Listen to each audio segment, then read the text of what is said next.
Megastar Chiranjeevi Anil Ravipudi దర్శకత్వంలో ఒక cinema చేస్తున్నాడు. ఈ చిత్రం మీద భారీ అంచనాలు ఉన్నాయి.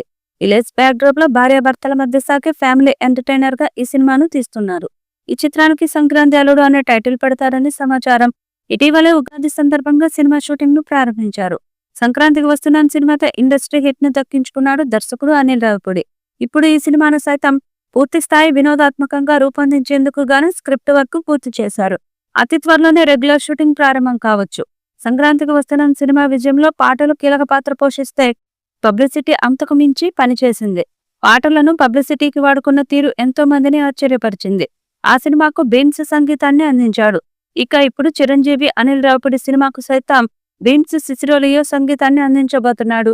ఇప్పటికే అధికారిక ప్రకటన వచ్చింది. బీన్స్ కొన్ని పాటలను సైతం ట్యూన్ చేసి రెడీగా ఉంచారని తెలుస్తోంది. సంక్రాంతికి వస్తున్న సినిమాలోని ఒక పాటను వెంకటేష్ తో పాడించారు. అంతకుముందు వెంకీ పాట పాడిన అనుభవం ఉండడంతో బ్లాక్ బస్టర్ పొంగల్ పాటను అద్భుతంగా పాడి అలరించాడు. చిరంజీవితో తెరకెక్కించబోతున్న సినిమా విషయంలో అనిల్ రావిపూడి ఏ ఒక్క ఛాన్స్ ను వదలకుండా ప్రమోషన్స్ ను ఎక్కువ చేయాలని భావిస్తున్నాడు. షూటింగ్ ప్రారంభం రోజే చేసిన వీడియో ఒకటి వైరల్ అయింది. సినిమా షూటింగ్ ప్రారంభం అయినప్పటి నుంచి వార్తల్లో ఉంచాలంటే అలాంటి వీడియోలను ఎప్పటికప్పుడు వదులుతూ ఉండాలి. అందుకే ఈ సినిమా కోసం చిరంజీవితో పాట పాడించాలనే నిర్ణయానికి వచ్చారు. 2026 సంక్రాంతికి సినిమా విడుదల కావడం గ్యారంటీ. భారీ అంచనాల నడుమ రూపొందుతున్న ఈ సినిమా కోసం చిరంజీవి పాట పాడడం వల్ల అంచనాలు మరింత పెరగడం ఖాయం. సినిమా ఆడియో విషయంలో చాలా జాగ్రత్తలు తీసుకోవాలని అనిల్ రావిపూడి భావిస్తున్నాడు. సినిమా విజయంలో పాటలు ఎంత కీలకమో ఆయనకు తెలుసు.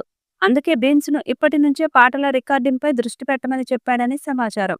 చిరు సినిమా కోసం అనిల్ రావిపూడి మరింత క్రియేటివ్ గా వినోదాత్మకంగా ప్రమోషన్స్ చేసి రఫ్ఫాడించే అవకాశాలు ఉన్నాయి. ఈ సినిమాలో హీరోయిన్ గా ఎవరు నటిస్తారనేది ఆసక్తికరంగా మారింది. చిరంజీవికి సరిజోడీని అనిల్ రావిపూడి ఇప్పటికే ఎంపిక చేశారనే టాక్ వినిపిస్తుంది. ఐశ్వర్య రాజేష్ హీరోయిన్ గా తీసుకుంటారని సమాచారం. మరి ఈ చిత్రం ఎలాంటి రికార్డ్స్ క్రియేట్ చేస్తుందో చూడాలి. ఈ వీడియోపై మీ అభిప్రాయాన్ని కామెంట్ బాక్స్ లో తెలియజేయండి. ఈ వీడియో మీకు నచ్చితే లైక్ చేయండి, షేర్ చేయండి, కామెంట్ చేయండి. మరిన్ని అప్డేట్స్ కోసం మన ఛానల్ ని సబ్స్క్రైబ్ చేయండి. అలాగే పక్కనే ఉన్న గంట సింబల్ని గట్టిగా కొట్టండి.